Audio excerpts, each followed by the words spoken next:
Okay guys, just a quick reminder, if you're going to do a layered effect on your keychain, it's really important that you flip your image or you mirror your image. So let me show you what I'm talking about. So this design is very symmetrical. There's nothing specific to it as far as orientation. So I didn't flip it when I cut it. It looks fine even though this is going to be the back, this is going to be the front. I'm going to layer something over the top of the front. So in this kind of design, it doesn't really matter. Here's another example. This one is just a brush stroke of sorts. This is the back. I'm gonna put epoxy, glitter epoxy over the back. This is gonna show through. This is gonna be the front, and I'm gonna put words over it, right? So this doesn't really matter as far as orientation is concerned. This matters, and I've made this mistake a bunch of times, so I just wanted to point it out. This is our state palmetto tree and crescent, and the crescent moon is always up above the left side of the palmetto tree. Well, I've already put my transfer tape on here. If I remove this, this is one that I cut and I did not flip it. If I remove it and I were to place it on the back of my image, if you can see through there, that crescent is going to be to the right, and that's incorrect for our logo. So in this situation, it's pretty specific. So I am going to, I recut it, I flipped it, and then recut. And so this is the new cut image. I'm gonna place this on my keychain, like so. I don't really measure too much. I do eyeball a lot. Sometimes that gets me in trouble. If you're a real perfectionist, oops, get on there. Then you might want to do some measuring, but I just don't take the time to do that. I probably should sometimes. So this is the back, but now when I flip it to the front, and this I'm going to layer over some words, you can see that that's on the correct side. So make sure if you've got an orientation specific design and you're going to put it on the back, for adhesive, it's going to be reversed if you don't flip your or mirror your image. We're used to doing that a lot with heat transfer, but not so much with adhesive vinyl, so I've made this mistake many times. Again, if it's orientation specific, then be sure you mirror your image before you cut and apply so that you've got it in the right orientation with your finished product.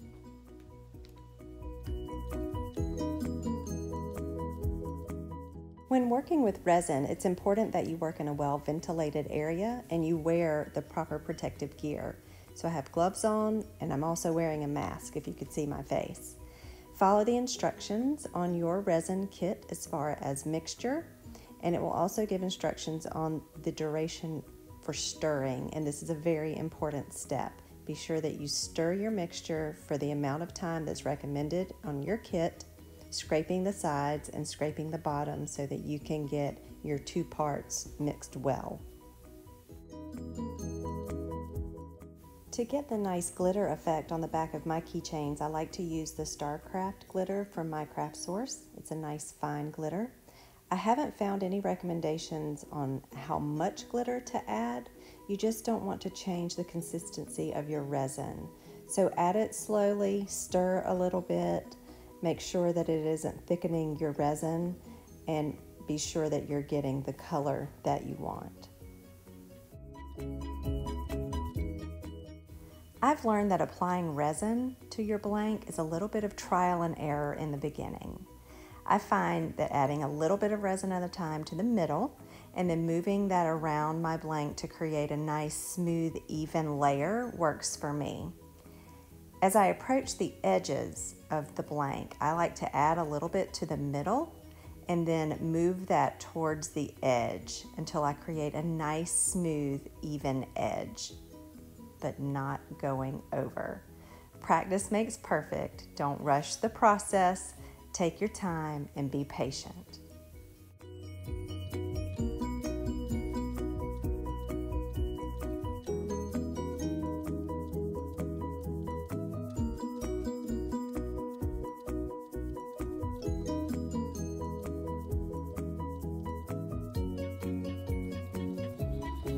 As you approach the area on your keychain where the actual chain is going to attach, you want to work very slowly around this area. Put a little bit of resin in the middle and then move that towards the hole.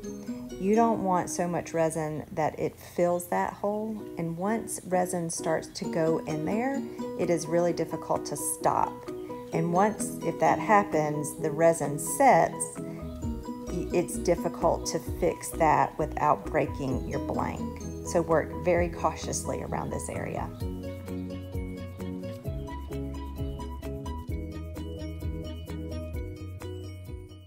As we move to the front of the keychain, be sure that you've removed the protective covering that came on your keychain if you have not already done so.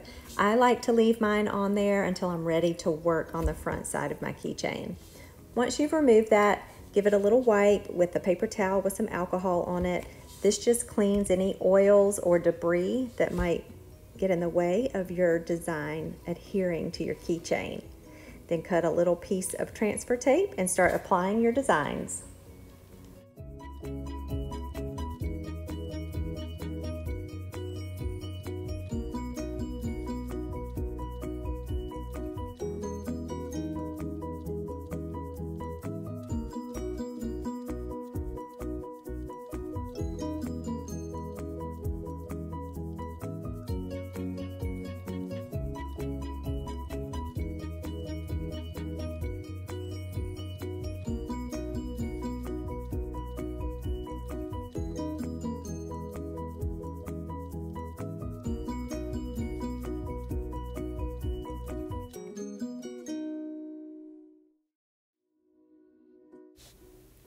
Now it's time for the final coat of resin, and this is a clear coat that goes on the front, just helps to seal your design, and it really brings your keychain to life.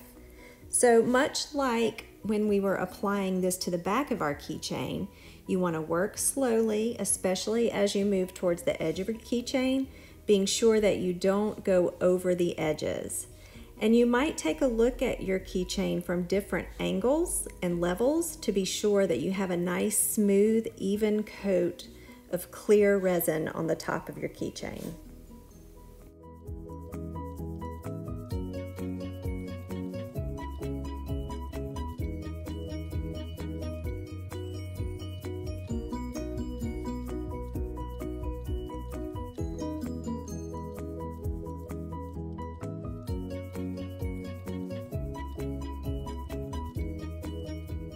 If you notice any bubbles in your resin, you can use a heat gun to help remove those bubbles. Just a quick little brush over your design with a heat gun. Don't hold it too close or too long, and that will help remove the bubbles.